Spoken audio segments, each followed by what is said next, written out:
Muy buenas y bienvenidos al último McGuffin. Bienvenidos al programa de 7TV El Puerto que rinde homenaje al séptimo arte y a la pequeña pantalla. Muchas gracias por acompañarnos una semana más aquí con nosotros y bueno, pues es un programa muy especial porque hoy es nuestro final de temporada. Hoy nos despedimos hasta septiembre, pero para ello pues vamos a traer muchísimo contenido, vamos a traer muchas series, muchas peliculitas para recomendar este verano y de muchas series, muchas películas pues saben nuestros colaboradores que están aquí hoy. Jesús, muy buenas tardes. Buenas, ¿qué tal?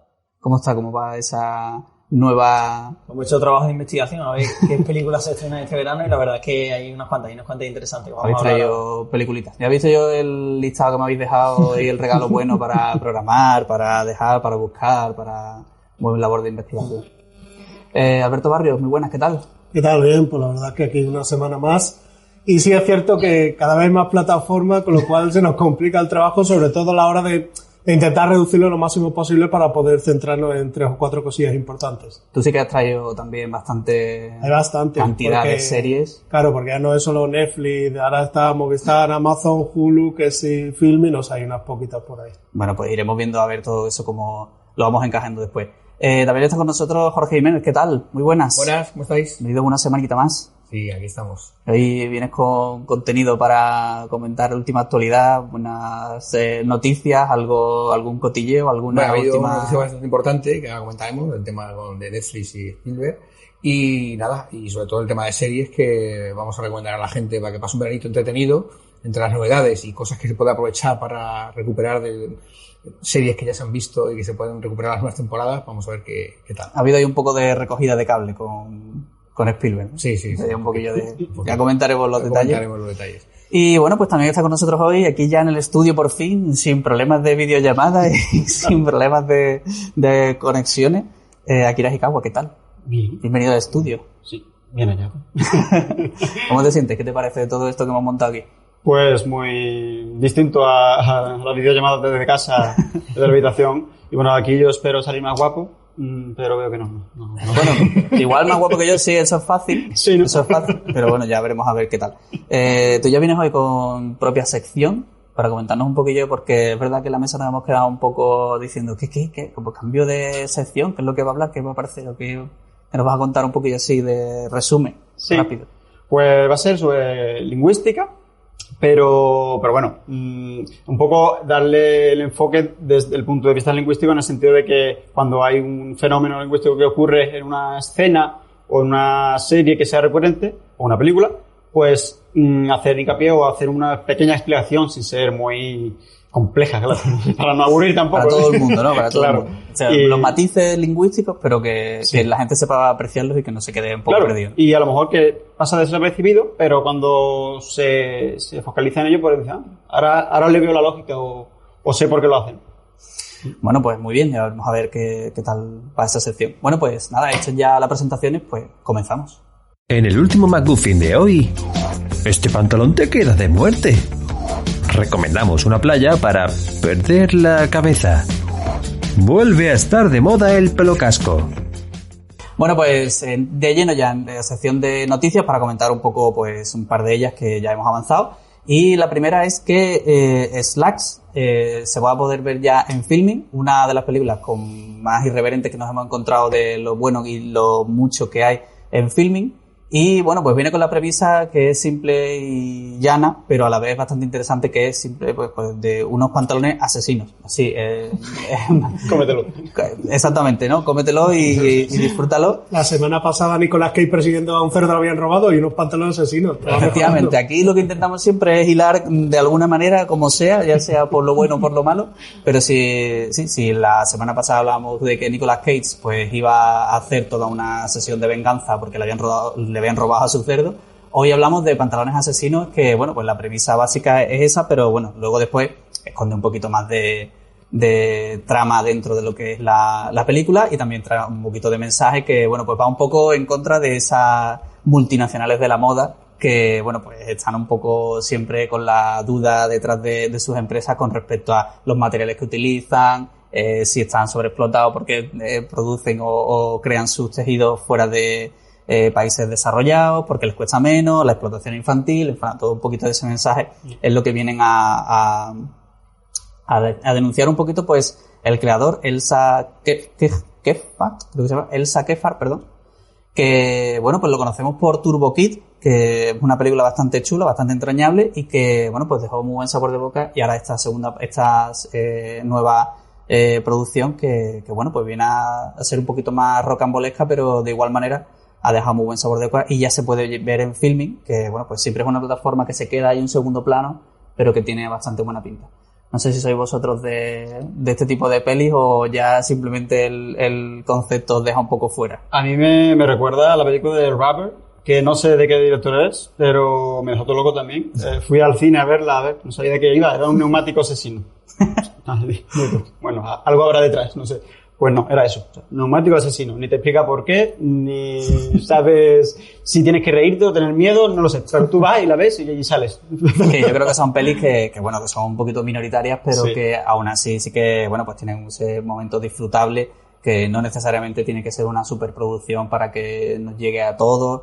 De hecho, es una película que no se estrena en cine, que va directamente a festivales, creo que pasa por Sitges y alguno más, pero que no llega a cines y que, bueno, es una película que ya tiene unos años, pero que ahora llega a Filmin para verla. Y yo, bueno, pues la verdad es que para descubrir un poquito de cine así un poquito más underground, pues aquí siempre le damos ese enfoque. De hecho, los que quieran descubrir Turbo Kid la pueden ver en Amazon, en la propia Filmin. Es una especie de Mad Max así raruno, pero es cierto que está bastante bien. Si son los productores, muy ochentero obviamente, pero si alguien quiere acercarse a este tipo de productos, que se cuando todavía no estaban tan de moda las películas ochenteras, salió Turbo Kid, que bueno, fue un poco ahí de... No, pero también era muy minoritaria, hasta que no apareció, creo yo, que fue en Movistar, que la incluyó en su catálogo, o en Netflix me parece, no... Ahí fue el boca a oreja, ¿no? Lo que la expandió, básicamente.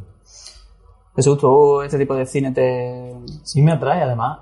Creo que hace poco se estrenó una peli también de un vestido asesino. No recuerdo el título. No sé si se estrenó en Netflix. Pero me suena a mí un vestido maldito que también asesinaba a la gente. Y sobre todo me acordaba ahora cuando lo estabas comentando de Christine, la peli de Carpenter, El coche asesino, que es un clásico del cine de terror y muy chula. O sea que seguro que es divertida también. Bueno, pues le echaremos ahí un vistacillo. La verdad es que tiene pinta de ser muy, muy divertida. Y bueno, pues la trama y de eso pues es bastante sencilla. Es simplemente unas chicas que es su primer día en la tienda, una tienda de moda súper moderna, y bueno, pues una investigación con un algodón un poco modificado genéticamente, pues evidentemente lleva en catastróficas consecuencias, puesto que un pantalón decide ser maligno y está poseído, y entonces ya decide, bueno, vamos a matar aquí a todo el mundo para consumar nuestra venganza. Me hace mucha gracia que los pantalones de poseídos tienen la silueta y el símbolo de las SS, que es un detallito bastante sutil y bastante interesante. Bueno, hoy en la noticia que traemos también es para generar un poquillo de debate, porque antes lo hemos avanzado con Jorge, y era que Spielberg recogía un poquito de cable, ya que hace 2 años atacaba a Netflix y sus películas con respecto a que no podían o no debían estar dentro de las categorías como nominadas a Mejor Película por la Academia del Oscar, de la Academia Cinematográfica. Pero resulta que hace bien poco, pues Amblin, que es productora de la que Spielberg dirige o dirigía, ha firmado un acuerdo para producir películas con Netflix. Lo que viene a ser es que Spielberg pues viene a hacer películas o produce películas para Netflix. Lo cual es una noticia que nos coge todo un poquito así de desprevenido, aunque se venía a venir, porque Netflix al fin de cuentas, si lo que pone es pasta para hacer películas, pues ellos van a ir a hacer películas. O sea, es un poco ese debate que surgió hace 2 años con respecto a que si iban a estar nominadas, si merecían recibir un Oscar, si sí, que si no, al final cayó por su propio peso y no tenía mucho sentido seguir con ese debate. Hombre, yo creo que es más un titular que realmente contenido. Uno dice, Amblin va a empezar a hacer películas con Netflix. Bueno, Amblin no es el Amblin que todos conocemos de antes. Vamos a ver los detalles, ¿no? Vamos a ver los detalles. Amblin es una parte de la escisión que hubo en DreamWorks. Hace un montón de años que DreamWorks desapareció como tal, DreamWorks SKG, si os acordáis. Y Amblin quedó como una pequeña productora, en manos de Spielberg, por supuesto, que hace 3 o 4 títulos, muy pocos títulos al año. Y lo que ocurre es que Spielberg, la facilidad que tiene es que Spielberg es un gran, aparte de ser un gran director, es un gran productor, y de pasta lo entiende como el que más. Y lo único que ha llegado es un acuerdo con esta gente para decir, vale, pues vais a hacer 3 o 4 películas, pero él decidirá qué 3 o 4 películas. O sea, él no va a decir West Side Story la voy a poner en Netflix, no. Eso no tiene nada que ver. O sea, él, películas bajo el sello Amblin, que es de su producción, irán a manos de, pasarán por, o sea, irán a la plataforma de Netflix, pero las que él decida en todo momento. No con eso no quiere decir ni que te vaya a verse en Netflix, ni que, porque cada película es antigua bajo sello Amblin tiene su propia distribución. Pero digo que es más el ruido que hace de Amblin, Spielberg, Netflix, ¿no? Que lo que realmente va a ocurrir, ¿me entiendes?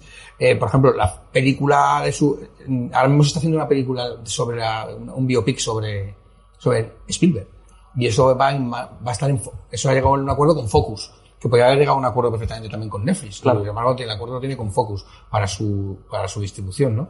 Pero claro, la aún relación así, también de Spielberg con Paramount, que es súper clásica, y Claro. hace un montón de años. De hecho, yo creo que toda la distribución de Indiana Jones pasa por Paramount porque tiene muy buena relación con Spielberg. Claro. Y esa relación se va a mantener. Es Sí, decir, sí, sí. Spielberg sigue manteniendo Él va a mantener- esa exclusividad teórica con es que, Paramount por si digamos él que quiere hacer Spielberg una no tiene película. exclusividad con nadie.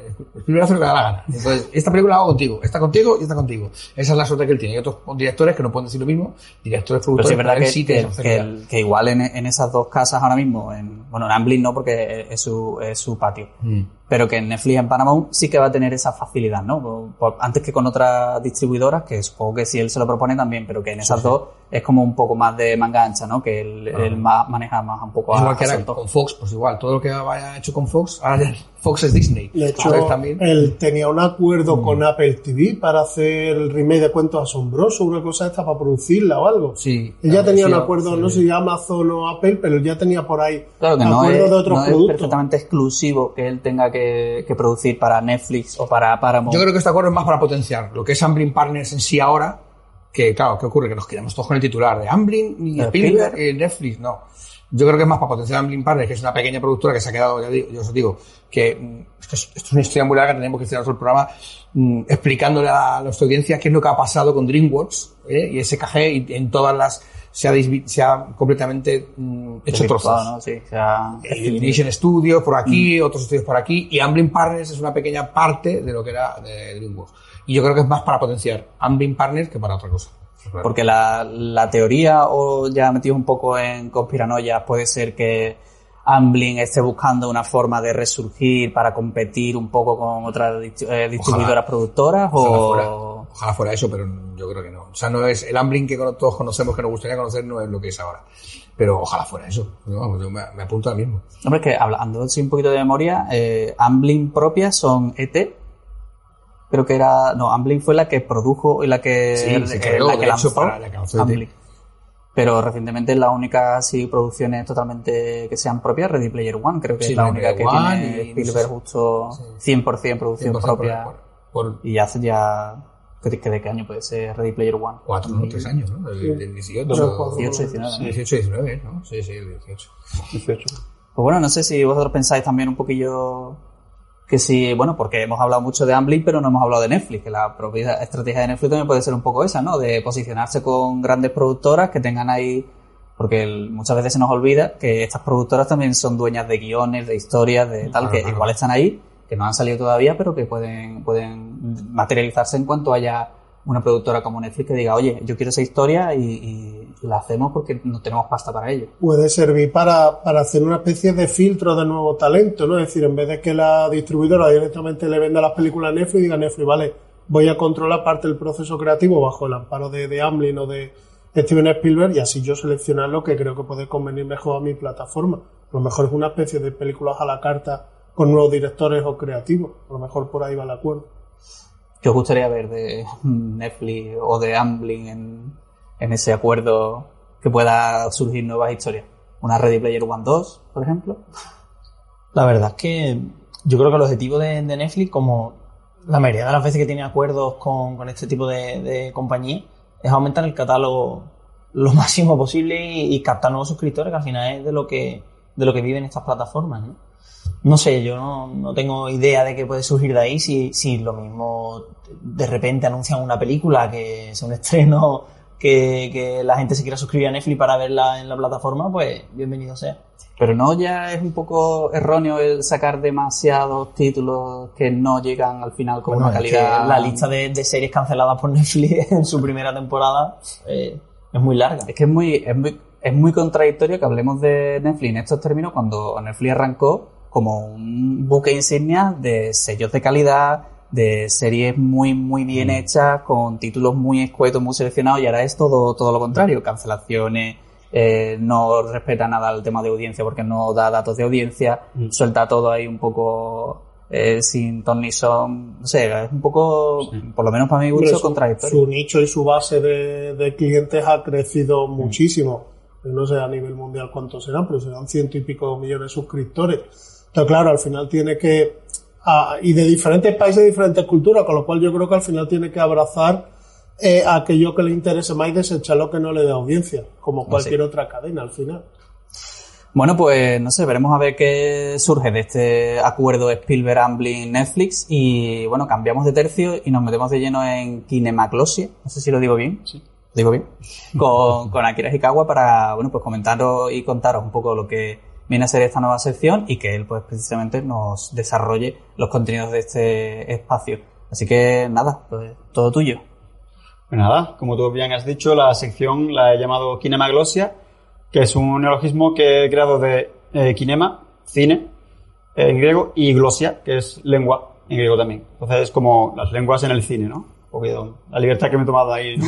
Es un neologismo inventado que no lo busques en la RAE ni nada. Aquí lo podemos adaptar todo perfectamente porque no tenemos aquí ningún espacio. No es que este universo que hemos creado magufiniano, el universo, las reglas las creamos nosotros, así que claro, sin problema. Y bueno, y finalmente pues las series sigue siendo cine, aunque sea otro formato, pero realmente es cine lo que se hace, ya es el medio de distribución, pero realmente series, cine es lo mismo. Entonces por eso he considerado que Kinemaglosia lo puedo implantar tanto en series como en cine.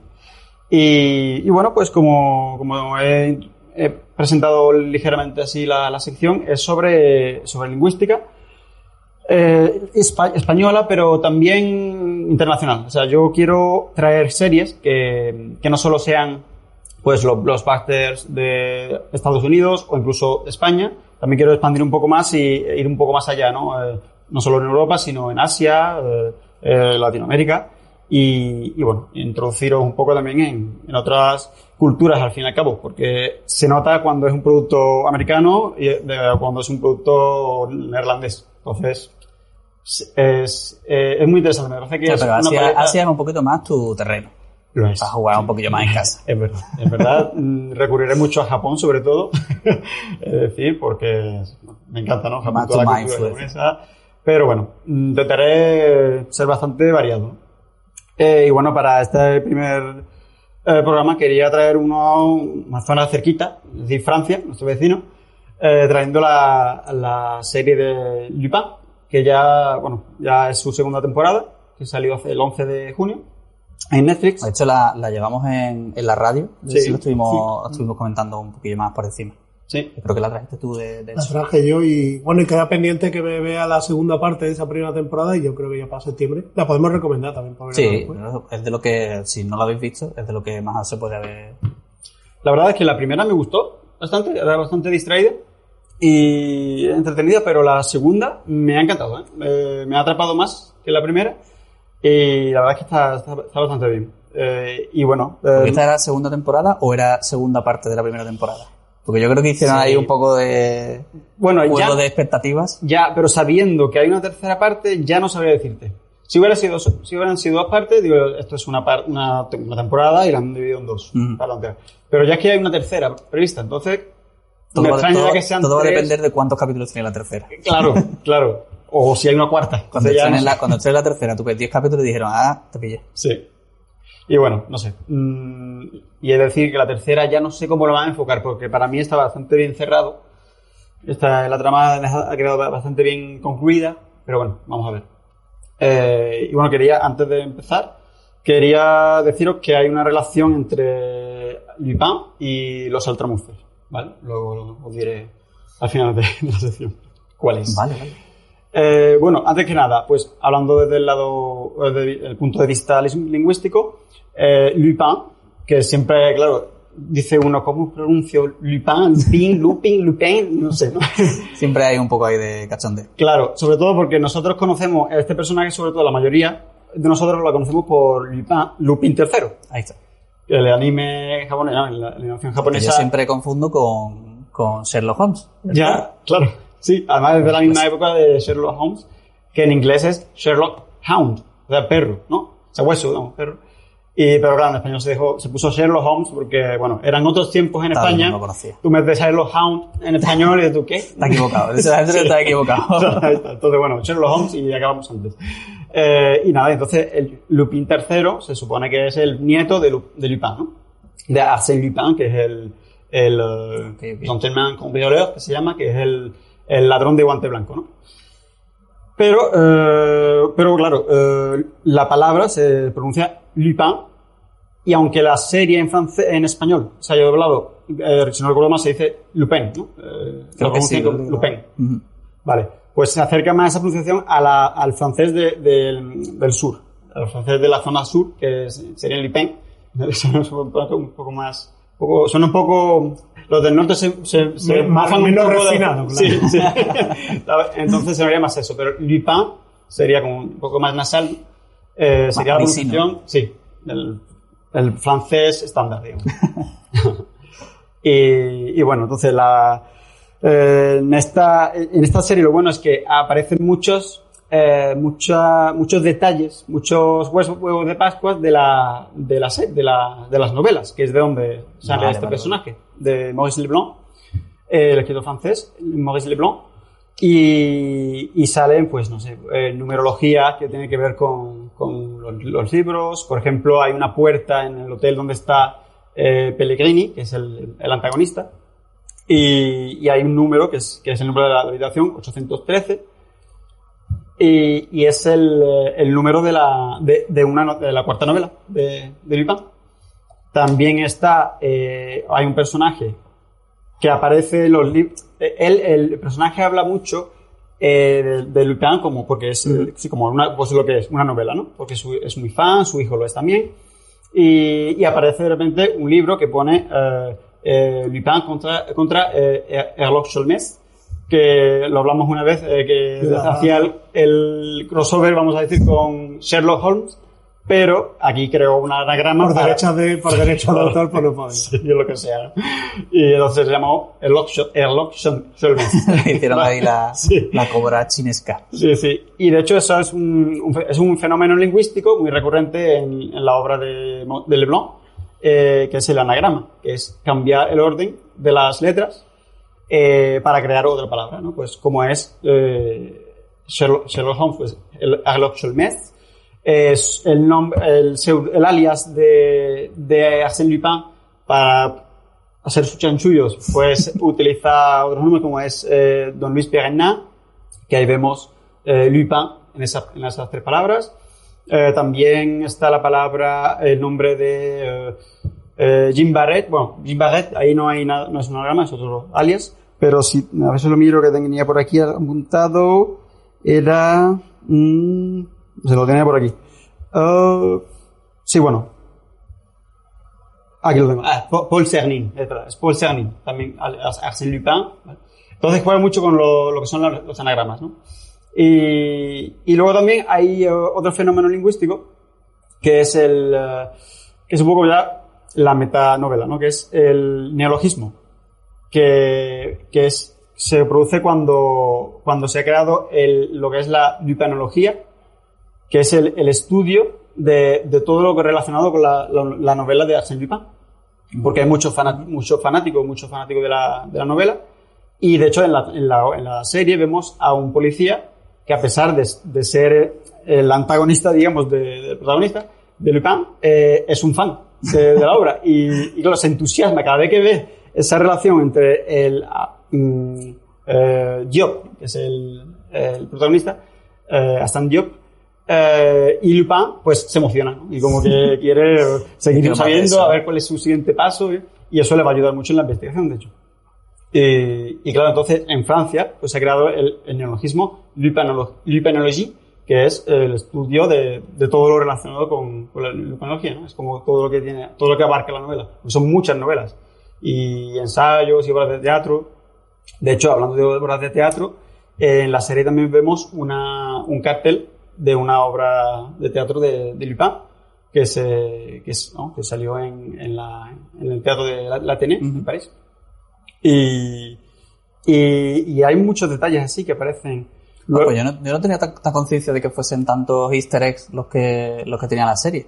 De hecho, bueno, también es verdad que habiendo tanto lore con respecto a la serie, al propio personaje, tantos libros, tantas novelas, al final viene a ser un poco lo que siempre y lo que pasa ahora con todos los productos que necesitan o tienen que crear ese universo para expandirlo si necesitan hacer un spin-off o para juntar más personajes, un crossover si hace falta con Sherlock Holmes. No sé si veremos a Robert Downey Jr. en Lupin, pero no sé si aparecerá.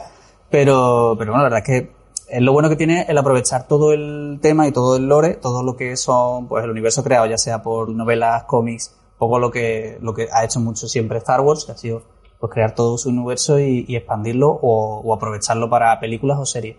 Entonces la verdad es que, bueno, pues está bien que te encuentres productos que lo aprovechan así y que sobre todo se sepa, por lo menos que quien esté en ese universo y lo tenga, se había identificado, porque al final resulta o viene a determinar que el producto está hecho con mucho más cariño, ¿no? Que no todo es simplemente un personaje, coge su concepto básico y ya hacer capítulos y series y películas y cómics. A mí la duda que me surge es si de verdad es un personaje en Francia tan querido, es decir, hacen quedadas disfrazados de Lupin. Es muy... no sé cómo podría compararlo con en España. No sé, pero hay un género fandom muy importante en Francia, ya no solo en las generaciones recientes, desde siempre. Llevamos todo un siglo de nuestros referentes pueden ser el Cid, que después hablaremos de la serie, el Quijote. Yo decía el Cid, pero bueno, realmente no... Tampoco nos disfrazamos del Cid. Claro, no hay... Claro. No, y también... también depende de la zona, ¿no? En el norte de Francia será más popular que en el sur, entonces claro, ¿no? Porque está más cerca, ¿no? L'Etretat es la zona de la ciudad donde ha habido muchas novelas, ¿no? De él, que han transcurrido ahí. Pues, pero vámonos un momentito a publicidad, nos quedamos con este concepto y ahora seguimos y cerramos el capítulo de Kinemaglosia con Arsène Lupin.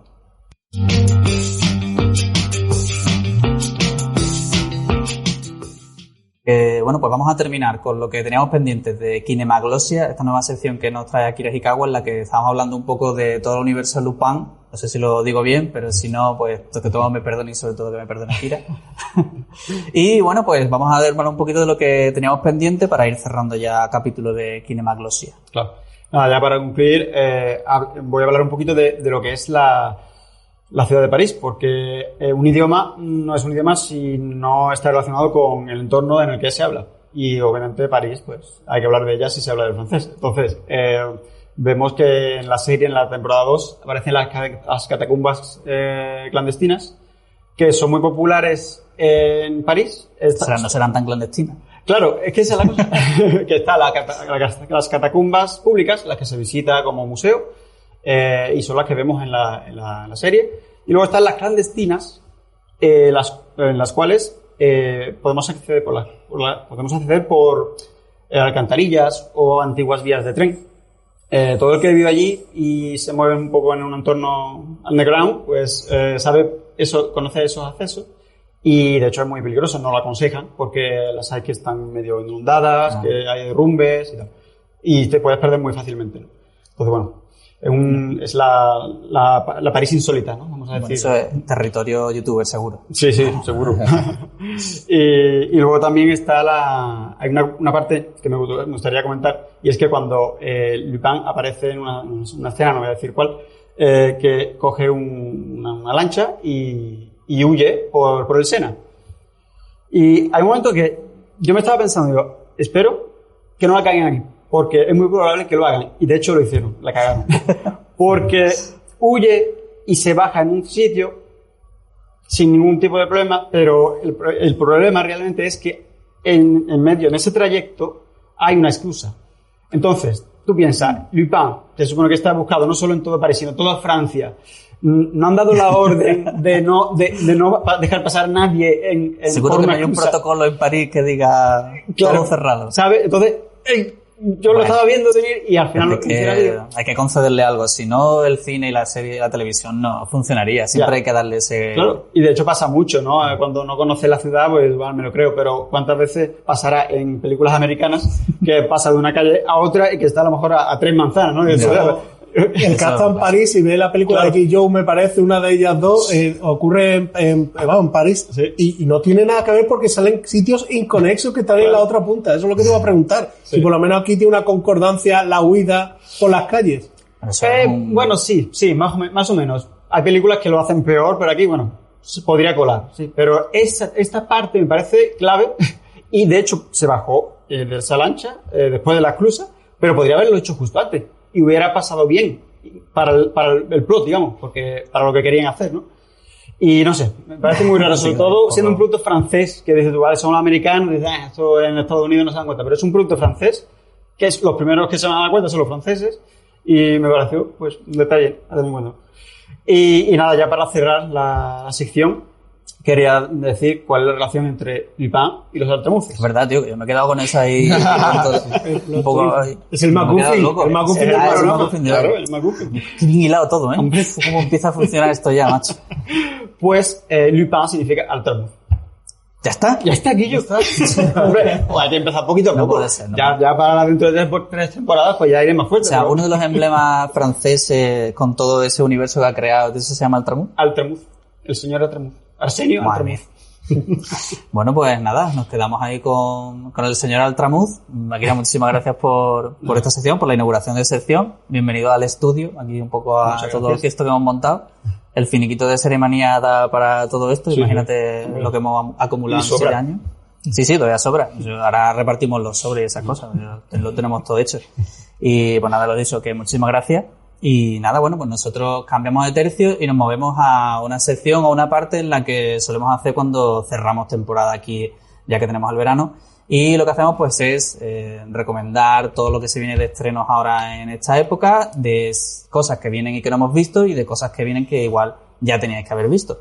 Por ejemplo, una de las cosas que ya teníais que haber visto pues es Mulholland Drive y bueno, pues para ello nuestro compañero Andrés pues nos va a comentar un poco una guía de cómo meterse con esta película, porque igual no es la mejor película para empezar con David Lynch, pero para eso tenemos a Andrés que ya está con nosotros aquí. Bienvenido, compañero. Por fin en directo también. Hoy es el día de los estrenos en directo. Por fin.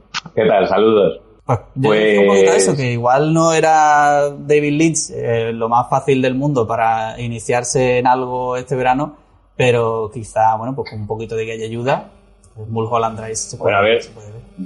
David Lynch no es lo mejor para iniciarse en nada nunca, porque es un tío retorcido y complicado. Pero precisamente Mulholland Drive, dentro del aspecto de película complicada que es, a mí me da la impresión de que es lo más accesible que tiene. Te quieres meter a locuras suyas, pues te metes a su primera película, Cabeza Borradora, eso ahí, agárrate. Pero esta, si ordenamos un poquito la mente, se puede entender bastante bien. Aunque en principio, ya digo, parece complicada. Bueno, pero a ver, ¿cómo afrontamos el hecho de si ya hemos dado el paso de que queremos ver y vamos a ver Mulholland Drive, ¿por dónde empezamos? ¿De algo previo o directamente de cabeza a la película? Nada, directamente. Mulholland Drive es una película que se defiende muy bien sola, no necesita ninguna explicación mía ni de nadie. Pero, o sea, es una película que se disfruta plenamente, es una experiencia cinematográfica plena. Lo que pasa es que David Lynch no es un director convencional que haga las cosas como los demás. A David Lynch le gusta el cine convencional como a todo el mundo. A nosotros nos gusta una película de Indiana Jones como a todo el mundo. Pero este hombre hace las cosas diferentes. Por ejemplo, una cosa muy típica de David Lynch es que el cine es una experiencia personal y también es una experiencia colectiva. La experiencia personal, porque nosotros somos individuos. Entonces, pues cuando nos sentamos a ver Indiana Jones, por ejemplo, pues pasamos todos miedo en el mismo momento. Cuando la bola se va a cerrar en la cueva y Indiana Jones tiene que correr delante de la cueva, todos pasamos miedo en el mismo momento. Y cuando consigue salir, todos nos aliviamos en el mismo momento. Esa es la experiencia colectiva del cine. Es una experiencia personal nuestra. Nosotros somos los que sentimos ese miedo. O cuando Luke, yo soy tu padre. Todos nos quedamos a cuadro a la vez. Bueno, pues eso es una experiencia personal y a la vez colectiva, porque todos la sentimos a la vez.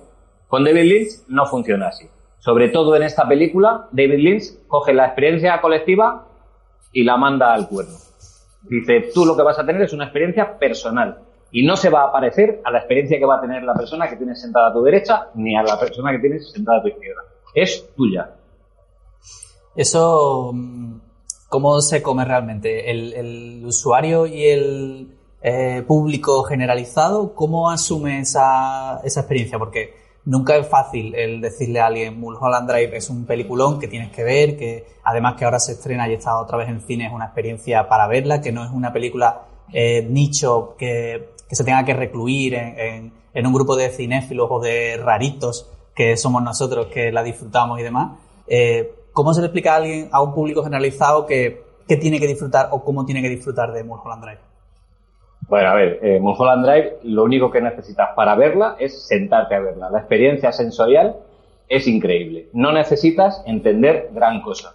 De hecho, yo la primera vez que la vi no entendí gran cosa. Sin embargo, lo pasé en grande, porque realmente tiene momentos intensos que no vienen de una progresión, de una trama que va aportando datos que te van metiendo aquí y allá, como en cualquier película, de robar un banco o de robar un tren. No. Aquí esta película te mete en el mundo de David Lynch de una manera muy personal, pero eso no quiere decir que sea una película rara que dices, esto es para 4 entendidos. Tú sientas a cualquiera a verla y cuando termina la película dice, me ha gustado. Lo que no sé es qué es lo que he visto, pero me ha gustado. Bueno, pero esa es la tónica general con David Lynch. Si uno ve un poco Twin Peaks o Cabeza Borradora o ve Terciopelo Azul, al final tú sabes que ahí hay algo que te ha gustado. Lo que no sabes si lo has entendido realmente. De hecho, esta semana se cumplían 4 años de ese capítulo 8 de la 3ª temporada de Twin Peaks, que es una cosa loquísima. O sea, ya la serie ya es loca, pero es que este capítulo aparte es una cosa loca. El mayor adjetivo que se le puede dar a ese capítulo, sí, pero es como el guiño este de los Simpsons de Twin Peaks, que dices, hombre, no he entendido nada, pero me encantaron, pues eso es. Es muy genial. Nosotros soy muy fan de... Yo soy muy fan de David Lynch. Además, la última temporada de Twin Peaks la vi en el proyector contra la pared del cuarto de mi hermano, la vimos los dos. Fue en verano, hacía un calor increíble. Experiencia David Lynch. Total. Te faltó el poner una sábana, ¿no? Que era sombra chinesca. Con el telón, ¿no? de la logia negra. No, pero me gusta mucho. Eso es muy lindo. Coincido con Andrés que creo que es una película que es muy fácil ver la primera vez y no haberte enterado de nada, pero sin embargo creo que es una experiencia accesible. Creo que hay otras películas de Lynch que sí que tiran un poco más para ¿Eso atrás. no genera frustración, Andrés, que la gente no entienda la primera vez que ve algo y diga yo con esto no puedo porque a mí me supera? O no corregimos eso, pero ¿cómo entendemos? ¿Qué guías le damos o qué claves pueden entender que digan, oye, quédate con esta clave, que es un poco lo que más vas a disfrutar? Sí, bueno, el tema es que la película te aporta una dosis razonable de frustración, pero no lo suficiente como para destrozarte y salir del cine diciendo soy el único idiota que no se ha enterado de nada. No, la película se disfruta muy bien, pero sí genera una dosis importante de frustración. Emocionalmente te funciona todo. Dices, he salido contento de la película y me ha hecho sentir cosas concretas. Me han gustado muchas escenas. Tiene momentos clave que son increíbles, que no sabe uno de dónde vienen. Por ejemplo, la escena del casting famosa, que la ensaya en casa de una manera, una escena, y cuando la hace en el casting, el enfoque es totalmente diferente, te quedas a cuadros y es una escena preciosa. Entonces, eso te hace sentir cosas y eso es satisfactorio. Cuando quieres unir los puntos y al final de la película dices, bueno, ¿qué es lo que he visto? Oye, ¿qué película has ido a ver? Pues no tengo ni idea. Esa parte es la que te genera frustración. Pero yo la solución que le doy es pues la que le daría a cualquier cinéfilo. Si algo te ha gustado y te ha interesado, pero te has quedado con ganas de saber qué ha pasado, vuelve a ponerla. Vuelve a verla directamente. Es lo que hice el otro día, por ejemplo, cuando me lanzasteis el guante y dijisteis vamos a ver que nos cuenten un poco Mulholland Drive, la vi otra vez y dije, hacía siglos que no la veía, y la vi otra vez y dije, necesito ponerla otra vez, y la volví a poner otra vez, y fue la segunda vez cuando lo entendí cerebralmente perfectamente lo que ha pasado en la película, perfectamente. ¿Querías apuntar algo? Yo iba a decir que yo la vi en su momento y recuerdo que me pasó eso, que no la entendí bien.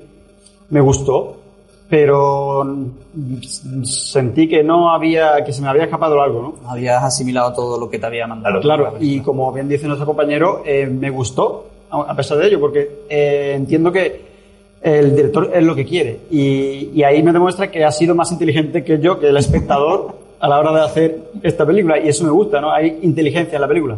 Y de hecho la tengo pendiente de volver a visionarla, ¿no? Desde que la vi, que fueron pues casi el estreno. Y aún no lo he hecho, pero yo creo que voy a aprovechar esta ocasión de que ha vuelto a reestrenarse. 2001, o sea que ya cumple 20 añitos y por eso es uno de los motivos por los que se ha reestrenado. Claro, y yo creo que ya con la madurez adquirida, espero poder entenderla esta vez mejor.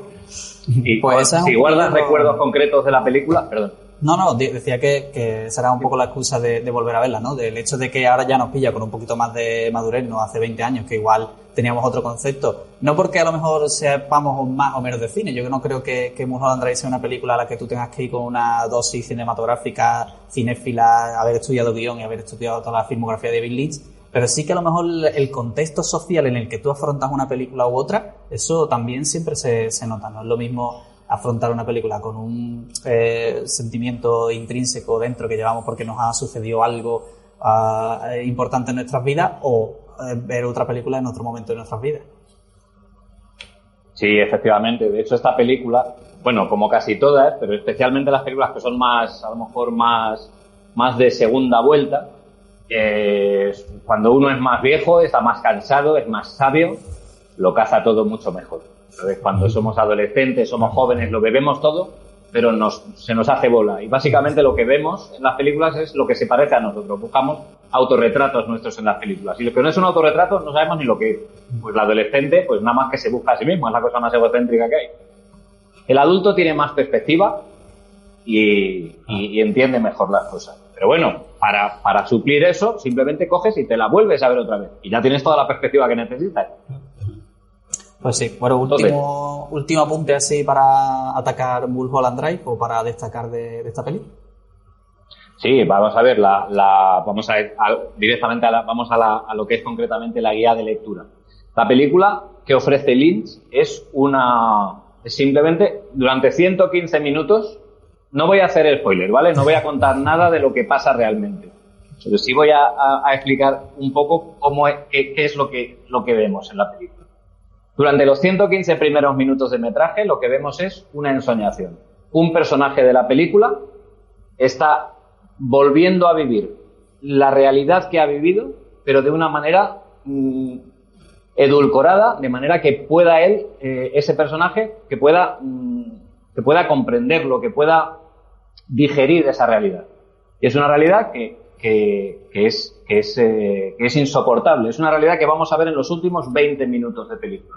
Entonces, el Mago de Oz David Lynch hace justo lo contrario de lo que hace cualquiera cuando hace una película de sueño. Tú ves a Alicia, en los primeros 3 minutos ves qué está haciendo Alicia y en el resto del metraje ves todo ese mundo real de Alicia vuelto loco. En el Mago de Oz lo mismo. En el Mago de Oz vemos al mundo de Dorothy y en 20 minutos ya hemos visto dónde vive. Y ahora el resto del tiempo es ese mundo vuelto loco, en el mundo de los sueños de Dorothy. Aquí es al revés. David Lynch coge y nos mete en el mundo de los sueños de ese personaje y cuando llevamos 115 minutos de película te dice, y ahora vamos a ver la realidad. Y eso es lo que vemos en Mulholland Drive. Primero, 115 minutos de sueño para que una persona pueda digerir una realidad insoportable y los últimos 20 minutos de película vemos esa realidad insoportable. Ok. Entonces, por esa razón, esta película se entiende mejor como una película como Abre los ojos o como El sexto sentido, que cuando ves el final, lo que necesitas es volver a ver la película para releerla toda entera. Y entonces empiezas a ver cómo la realidad afloraba todo el tiempo en ese sueño diciéndote, estoy aquí, y está intentando todo el tiempo romper esa ficción que se está haciendo ese personaje, romper el sueño y decirle, la realidad es esta, por mucho que tú intentes que sea otra, la realidad es esta. Pero lo que vamos a ver es un sueño en el cual la realidad pugna por salir continuamente. Eso lo hace impresionante, hace que la película, una segunda vuelta, sea, a mi modo de verlo, muchísimo más divertida que una primera vuelta. Una primera vuelta te llena el espíritu. La segunda vuelta, el cerebro, empiezas a hacer conexiones, se convierte en un acertijo acojonante. Pues genial. Pues nada, no sé si te queda algo por ahí que apuntillar o entramos ya de lleno en la batería de estrenos? Pues solamente, por último, otra manera de ver la película, una vez que tienes toda la película en la cabeza, la película habla de cine sobre cine y explica varias capas de metalingüística. La película trata sobre unos personajes que viven en Hollywood, son actores y directores que viven en Hollywood. Entonces Lynch te está diciendo cómo los personajes, te está diciendo su visión del mundo de Hollywood, que es una pesadilla, básicamente. Y luego esos personajes, claro, lo que estás viendo es la interpretación de un personaje para hacer que la realidad suya sea tragable. Esa es la visión que tiene David Lynch del cine de Hollywood. Un sueño controlado y elaborado para hacernos legible y soportable y digerible una realidad que muchas veces nos parece aleatoria e inabarcable. Esa es la visión que tiene David Lynch del cine. Y bueno, pues tiene varias capas más, pero bueno, podríamos tirarnos horas y horas y horas hablando de esta película y no quiero monopolizarla. Hombre, sí, la verdad es que da para programa, para especial y para mucho más, pero bueno. Es una maravilla de película. Muchísimas gracias por pedirme que os haga una pequeña lecturilla rápida, porque la he redescubierto, hacía siglos que la tenía olvidada y lo he pasado en grande. Pues nada, muchísimas gracias a ti por este speech y por esta guía de lectura, que si igual lo podemos recoger y guardar para otro especial y que lo hagamos en desarrollo más para entender un poco todo lo que es David Lynch. Y nada, nosotros... Spoileando, podemos volvernos locos. Spoileando y reventando la película. Exactamente. Horas y horas hablando, te lo aseguro. Pues nada, Andrés, muchísimas gracias por este ratito, por estar con nosotros. Bueno, pues esperamos que ya para septiembre pues volvamos y tengamos un poquito más de tiempo para seguir con estas claves y que entrar un poquito más en materia en tu sección.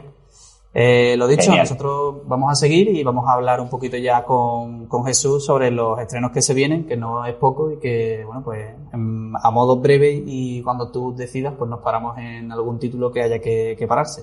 Yo, lo que la mesa quiera, vamos a ir comentando un poquito los estrenos que se vienen en verano. La mayoría de los que he querido rescatar son grandes estrenos que va a haber en cine, porque me gustaría que, bueno, ya la pandemia parece que retrocediendo, dejándonos respirar un poco, pues que la gente vuelva al cine, ¿no? Que ya hemos comentado aquí que es una experiencia maravillosa, que no es lo mismo ver una peli en el salón de tu casa. Así que se van a estrenar muchas pelis que yo creo que merece la pena ver en el cine para que se animen a ellas. Muy bien, pues nada. Pues empezamos con dos pelis que se estrenan este fin de semana, el 2 de julio. La primera es A Todo Gas 9, que bueno, la saga sigue dando películas. Sigue haciendo películas. Los coches hace ya mucho tiempo que quedaron atrás y ahora se ha convertido en una saga de acción trepidante. Y en esta película, pues, John Cena aparece como el hermano perdido de Toretto, de Vin Diesel. Y pues hay una trama de acción que yo creo que va a ser espectacular y que seguro que hay muchos fans de A Todo Gas que va a ir al cine. Sí. Yo creo que la gente que quiera ahí una dosis de acción potente, pues la tienen con A Todo Gas. Dirige Justin Lin, que dirigió la 3, la 4, la 5 y la 6. Para mí la 5 creo que fue el cambio y vamos a hacer una peli de acción, vamos a cambiar ya el chip. Y creo que pinta muy bien. Y también este fin de semana se estrena La Guerra del Mañana. Esta no se estrena en cine, esta se estrena en Amazon Prime. Que dirige Chris McKay y protagoniza Chris Pratt, y es una historia de ciencia ficción en la que la humanidad viene del futuro a avisar de que están perdiendo una guerra contra unos alienígenas que han invadido la Tierra y que necesitan ayuda de la gente del presente. Entonces viajan unos cuantos del presente a luchar en esa guerra del futuro.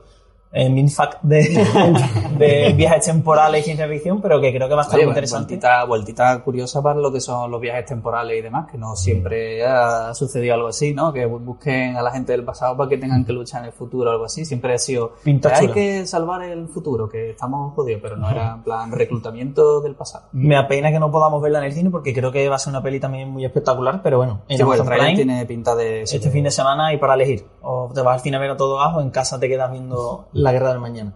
Y bueno, una de las pelis más esperadas también del verano es Viuda Negra, que se estrena el 9 de julio, dirige Kate Shortland y bueno, va a explorar el pasado de Natasha Romanoff antes de unirse a los Vengadores, que bueno, teniendo a Scarlett Johansson como protagonista de acción, yo creo que mucho han tardado en sacar esta película, no sé si estáis de acuerdo. Porque no se atrevieron quizá a lanzarla en pandemia, ¿no? Y jugársela un poco a que no recaudara lo esperado. Sí, pero además me refiero a como personaje, claro, porque es verdad que bueno, los protagonistas de la saga han sido siempre Iron Man y el Capitán América, y bueno, Thor un poquito también, que son los que tienen más películas, pero yo creo que es una oportunidad perdida, ¿no? Porque se han visto muchas películas protagonizadas por mujeres de acción. Pero yo creo que llegaba en su momento justo. El problema ha sido que no ha encontrado ese momento dentro de la pandemia, porque una vez que ya se suavizó todo lo que era la trama así un poco del infinito y demás, tenía su película para ellas y tal, y yo creo que llegaba bien. Lo que pasa es que ahora llegan un pelín tarde. Pero creo que tiene razón porque digamos que al principio se han centrado en sacar personajes,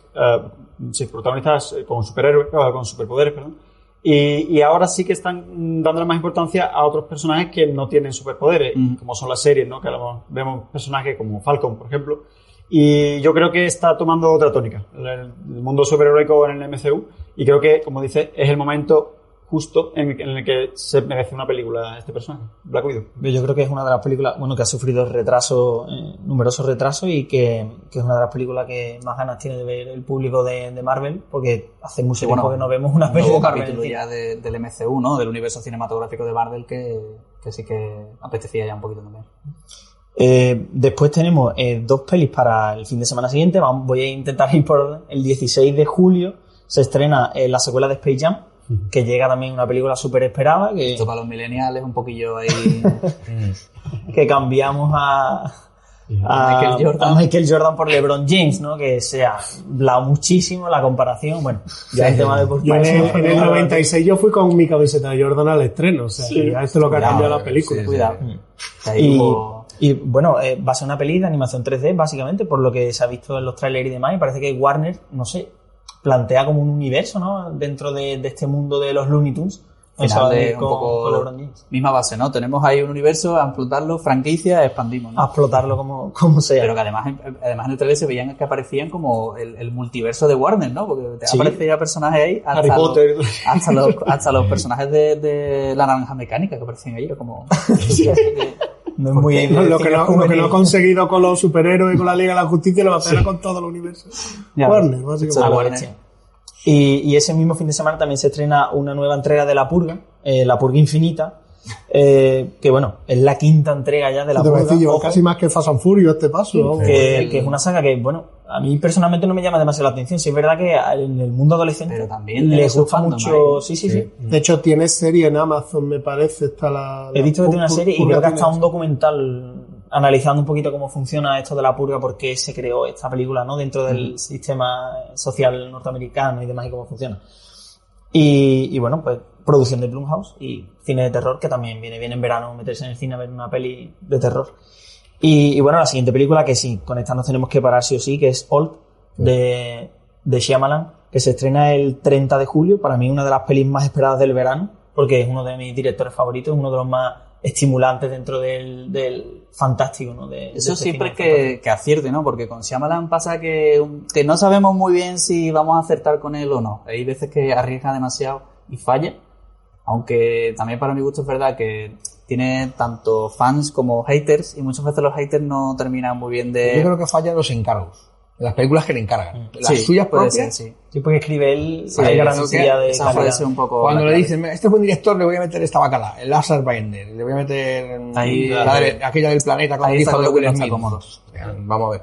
Pero cuando vuelve por sus fueros, no hay nadie como él, ¿no? Bueno, además que está en España se ha titulado como Tiempo, que hay un poco de jugada lingüística, no sé cómo ha sido, si puede ser spoiler incluso, porque claro, el título de Old a ti ya te da una información, pero el de Tiempo te da otro completamente diferente. Claro, entonces, no sé. Luego... Yo recomiendo a la gente que no vea el tráiler, que vaya a ver Shyamalan, ya está. Eso ya por sí pues es un atractivo. Yo le recomiendo a la gente que si tiene algún tipo de duda con la peli, que se vea el tráiler, porque el tráiler es espectacular. Sí, pero espectacular. Yo creo que con Shyamalan no hay que tener ninguna idea preconcebida ni ver nada. Tú vas, metes la sala y déjate llevar. De hecho, yo creo que su carrera tuvo un quiebro bastante importante cuando se estrenó El Bosque, que la vendieron como otra película. La vendieron como película de terror, y el tráiler le traicionó por completo, porque es una película preciosa.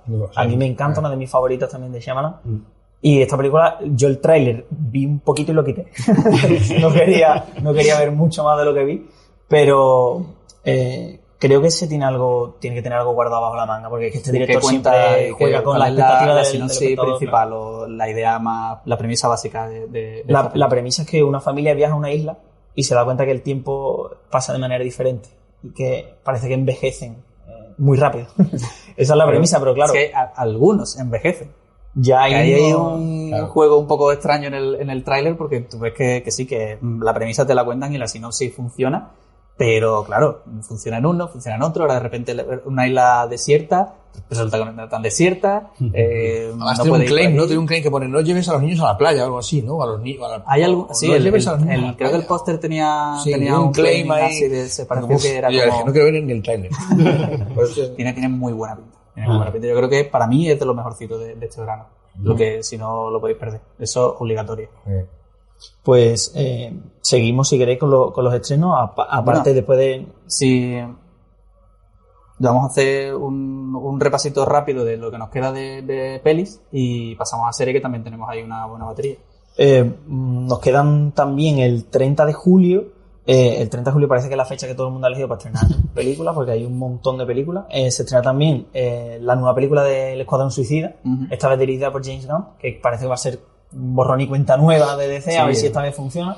Y han cogido a James Gunn, que para mí pues es una lección bastante potente, ¿no? Tiene, viendo lo que ha conseguido con los Guardianes de la Galaxia, como estos personajes que totalmente desconocidos para el público general los ha vuelto unos héroes muy queridos dentro del universo. Si hay algo excéntrico, pues lo funciona. Sí, además, este tipo de personajes gamberro, antihéroe, a él se le da muy bien crear diálogos, relaciones, y seguro que es una película muy divertida. Tiene buena pinta. A mí me parece que también está bastante atractiva. Lo que pasa es que no sé, esto de hacerte un remake de algo ya tan cercano porque no ha funcionado y ahora borrón y cuenta nueva, no sé, a veces me resta un poco. Lo veré, pero por ejemplo, no es una continuación con una banda nueva, ¿no? O algo así. De hecho, es una nueva película con personajes que ya estaban en la otra película. La que hace de Harley Quinn es la misma. Sí, por eso, que es un poco extraño, no sé. Pero bueno, Boomerang, me parece. O no. Sí, hay Viola Davis también es la que recluta a través del grupo. Pues sí. No sé, más cosillas. Y ese mismo 30 de julio también se estrena la secuela de Cazafantasmas más allá de la vida, que es curioso porque me he puesto a investigar un poquito y dirige Jason Reitman, que es el hijo de Ivan Reitman, que es el que hizo Cazafantasmas 1, Cazafantasmas 2, y es secuela directa de Cazafantasmas 2. Va a obviar un poco lo que hubo, este remake que se hizo con protagonistas femeninas y demás. Y pinta bien, la verdad es que he visto el tráiler, no ha tenido esta película, por lo menos yo no la he escuchado en redes sociales, con el remake que se hizo hubo una polémica tremenda, que al final fue publicidad para la película, y esta no se ha hablado tanto. Creo que está mejor eso. Una buena señal. Puede ser una buena señal. Y sale parte del elenco original en esta, por lo visto, ¿no? Sí, algo dice, sí. Puede haber sorpresilla. Y también el 30 de julio se estrena Jungle Cruise, producción de Disney, que está basada en una atracción de Disneylandia, que es un crucero en un barco por un río donde hay muchas aventuras.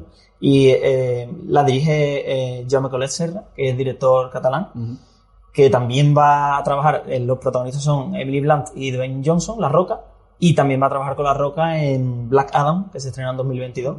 Así que parece que ha fichado con grandes producciones Jaume Collet Serra, que tiene una trilogía con Liam Neeson espectacular. Brutal. Tiene una película con Liam Neeson de thriller, de suspense buenísima. Y ahora parece que pues lo han fichado los grandes y se va a hacer película blockbuster con Disney. A tope. Bueno, pues en apartado series que podemos soltar, porque pues ahí tenemos bastante, sí, pero bueno, a grandes rasgos tenemos, empezando por ejemplo con Netflix, va a tirar mucho del True Crime, que es lo que le gusta a Netflix y a su público. Destaco un poco la miniserie Somos, que es una serie brasileña sobre la corrupción, este tipo de cosas, los asesinatos, y muchas más aparte de ahí, no voy a entrar.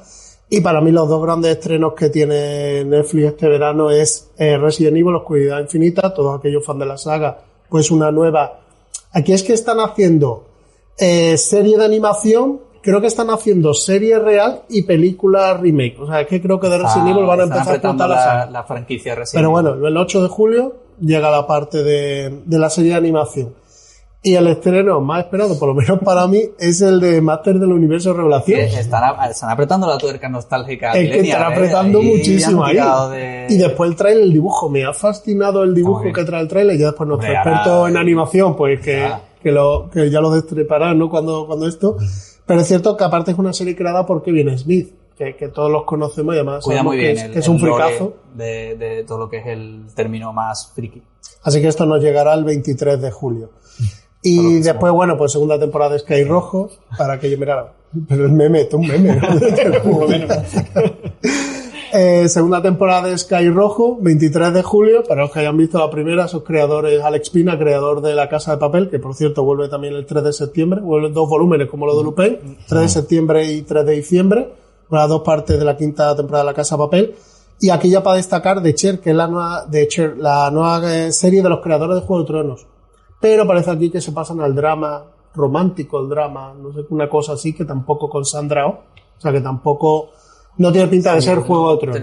Bueno, iba a jugar un poco con el mensaje un poco integrador, ¿no? De jugar un poco la denuncia racista y un poco de eso, creo yo. Sí, pero bueno, muy alejado de los dos creadores que vienen a hacer Juego de Tronos. En Movistar no hay prácticamente grandes estrenos, destaca un estreno español, Supernormal, con Miren Ibarguren, que se estrena el 9 de julio, y poco más. Tanto Movistar como Filmin yo creo que lo van a rellenar, no rellenar catálogo, sino ampliar catálogo con cine, con cine obviamente. De hecho ahora empiezan a estrenar Minari en ambas las plataformas, que fue nominada a los anteriores Oscar, y de hecho creo que se llevó alguno, y poco más. HBO, pues para mí lo más destacado de HBO es recordar que ya se estrenan las nuevas temporadas tanto de Rick and Morty como de Dave, la de este rapero blanco judío que quiere vivir como los raperos que conocemos, ¿no? Como 50 Cent. Pero igual no fue la igual no el mensaje y no sabe rapear igual, pero está graciosa, suele ser que a mí me divirtió mucho. Y tenemos aquí The White Lotus, que es una miniserie de 6, ya hemos hablado de Mare of East, aunque hablamos hace poco, miniserie de 6 episodios situada en un resort tropical que sigue la experiencia de varios huéspedes y empleados durante el curso de una semana. Está el 12 de julio. Filmin, como os he dicho, no va a estrenar gran cosa, una serie suiza que se llama Célula de Crisis, que es la presidenta de una ONG que está en Yemen, pues sufre allí mismo de una de sus empleadas un secuestro y poco más, y por ahí va en la trama. Es decir, tanto Filmin como Movistar llevan meses apostando por las series, sobre todo europeas, alejándose un poco las grandes producciones, aunque de vez en cuando meten alguna, pero digamos que esto es lo que va a continuar. Disney Plus, un poquito para los niños y nostalgia ochentera por medio, va a meter Monstruos a la obra, que es ese spin-off de Monstruos S.A., el 7 de julio. Spidey and His Amazing Friends. S.A. es verdad que la otra película que había era como una especie de precuela. Sí, era University, claro, era la universidad de los dos, que además se cambiaban los papeles. Mucho esa peli. Sully era el malo y Mike Wachowski era el buenazo, o sea, ahí cambiaron un poco los papeles. Pero en esta sí que es más secuela. En esta es secuela y ya lo he dicho, vamos, básicamente. Y sobre todo me ha hecho mucha gracia que estrenan este remake de Socios y Sabuesos. Pero que está calcado, ¿eh? Es que no, es que el cartel es igual. ¿Cuál es el nuevo? Hombre, porque distinguimos a Tom Hanks perfectamente, aunque esté más jovencito, pero es cierto que es igual el cartel, lo han calcado. El perro lo han calcado. Pero esta es serie. Esta es serie. Lo otro es una película que, por cierto, está también en Disney Plus para poder ver. Quien quiera volver a esa película del 89 puede volver. Otro de los más destacados de Disney Plus es el What If de Marvel. Y esto sí lo esperamos mucho. Sí. What If es que hubiera pasado si. Que hubiera pasado si Spider-Man se hubiera convertido en Ojo de Halcón, si no lo hubiera picado la araña, o que hubiera pasado si Peggy Carter hubiera cogido el escudo del Capitán América.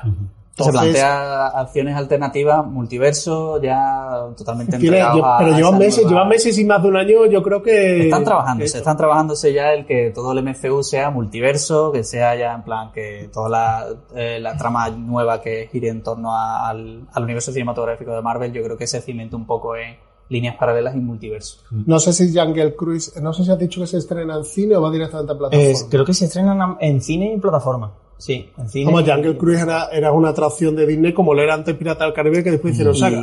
Bueno, sabéis que la Torre del Terror, esta típica que hay en todas las ferias, también es una atracción de Disney y también va a tener peli con Scarlett Johansson, que lo he visto hace poco en noticias y... Siguiendo con nuevas temporadas de series que se ha estrenado, para mí en Apple TV el estreno de este verano es Ted Lasso. O sea, una de las maravillas que se han estrenado hace poco. Esa ya la estrenaremos. Es de lo más. Estrena la segunda temporada.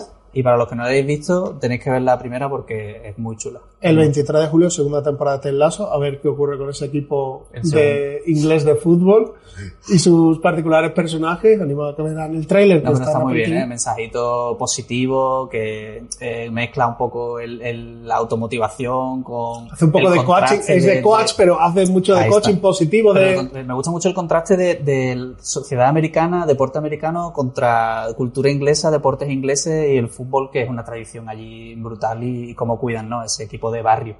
Está muy bueno. Y mezcla el humor americano con el humor inglés perfectamente, las coñas que se dicen de un lado a otro, y ve que dice, pues este chiste de Estados Unidos no funciona aquí, ¿no? Entonces así. Y después, bueno, en Amazon, pues destacar ya los dos que nos quedan de Amazon. La Familia, que es un documental sobre los 20 años de éxito que lleva la selección española. Estamos a ver documentales de que es Maradona, Sergio Ramos y demás, Messi, Cristiano. Pues tenemos aquí uno que van a estrenar el próximo 13 de julio sobre los 20 años de éxito que lleva el baloncesto español. Que merecía ya también ese espacio que nos ha dado muchas alegrías y merecía un poco de ese documental, que tenemos un montón de fútbol y de Fernando Alonso, etcétera, etcétera. Pues, por eso digo que el baloncesto, quitando el de Jordan de Save the Last Dance, ¿no?, que estrenaron el año pasado Netflix en plena pandemia, no hay mucho de baloncesto.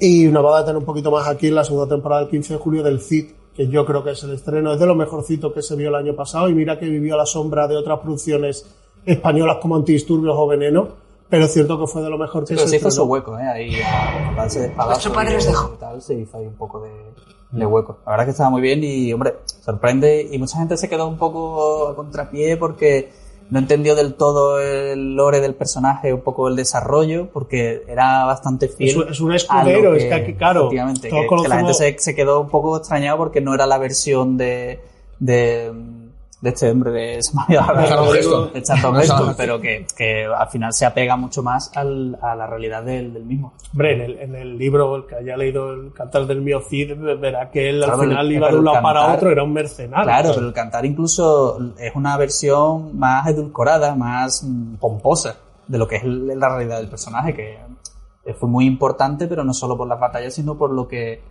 escindió en la España de aquellos tiempos. Aún así, aquí es una especie de precuela, que él es un infante, un simple escudero de cuadra y demás, y cómo va avanzando. Esto sería todo. Solo un apunte final, temporada 11 de Walking Dead, ¿vale? Que nos encanta el 22 de agosto, ¿vale? Que esto es lo que nos va. Bueno, pues nada, muchísimas gracias a todos. Nos quedamos ya sin tiempo y sin programa, porque ya volvemos en septiembre. No se preocupe nadie, que no se asusten. Y nada, muchísimas gracias por habernos acompañado en estos programitas, estos 4 programas que han sido de McGuffin. Y nada, nosotros nos despedimos y volvemos en septiembre. Adiós. Adiós.